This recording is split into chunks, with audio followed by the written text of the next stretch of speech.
Assalamualaikum warahmatullahi wabarakatuh. Perkenalkan, nama saya Rizka Salisa Puteri. Saya dari Fakultas Vokasi, Prodi D3 Sistem Informasi. Di sini saya akan menjawab 2 pertanyaan agama mengenai zakat dan pajak. Saya akan menjawab soal nomor 1, yaitu sebutkan persamaan dan perbedaan zakat dengan pajak. Jadi perbedaannya sendiri, yang pertama, zakat merupakan manifestasi ketaatan umat terhadap perintah Allah Subhanahu wa Ta'ala dan Rasulullah Shallallahu Alaihi Wasallam. Sedangkan pajak merupakan ketaatan seorang warga negara kepada ulil amrinya atau pemimpinnya.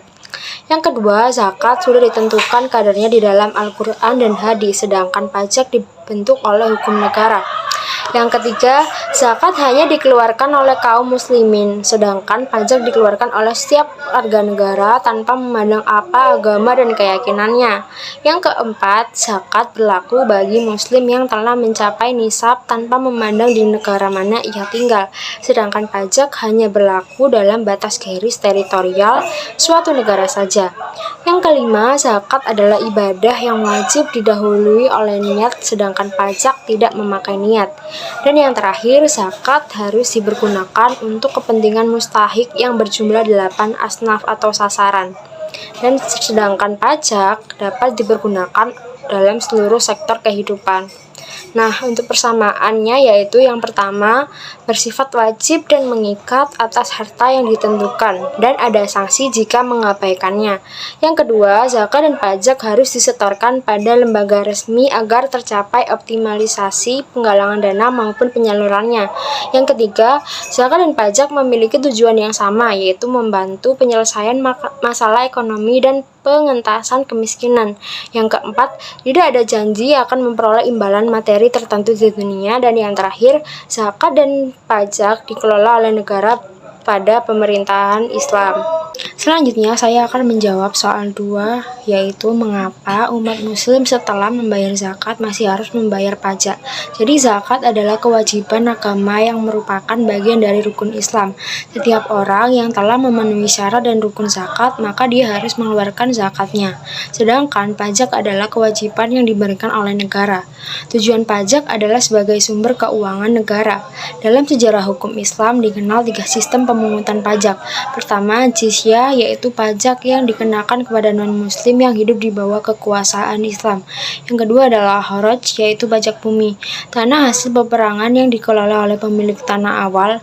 Pemanfaatan kembali tanah tersebut diharuskan untuk membayar pajak yang disebut kharaj. Yang ketiga adalah usyur, yaitu pajak perdagangan atau bea cukai. Yang keempat adalah hums, yaitu pajak atas hasil sumber daya alam. Dari fakta sejarah tersebut, pajak telah diterapkan oleh ulil amri saat itu. Pajak bukanlah hal yang diharamkan dalam Islam. Pajak menjadi tambahan pendapat negara untuk menjalankan roda pemerintahan. Dari fakta sejarah tersebut di atas, pajak telah diterapkan oleh ulil amri saat itu. Pajak bukanlah hal yang diharamkan dalam Islam. Pajak menjadi tambahan pendapat negara untuk menjalankan semangat perekonomian umat yang sama. Perlu kita ingat bahwa zakat bukanlah semata-mata urusan bersifat karyatif atau kedermawaan, tetapi juga otoritatif, atau perlu adanya kekuatan memaksa. Yusuf Al-Qaradawi, secara umum terdapat 2 tujuan dan ajaran zakat, yaitu untuk kehidupan individu dan kehidupan sosial kemasyarakatan. Lantas, setelah membayar zakat, apakah kita masih membayar pajak? Begitu juga sebaliknya, apakah setelah membayar pajak kita masih membayar zakat? Jawabannya adalah iya. Zakat adalah kewajiban agama yang dapat diberikan langsung kepada yang berhak atau melalui amil zakat, sedangkan pajak adalah kewajiban dari negara yang juga bagian dari syariat Islam. Demikian jawaban dari saya. Wassalamualaikum warahmatullahi wabarakatuh.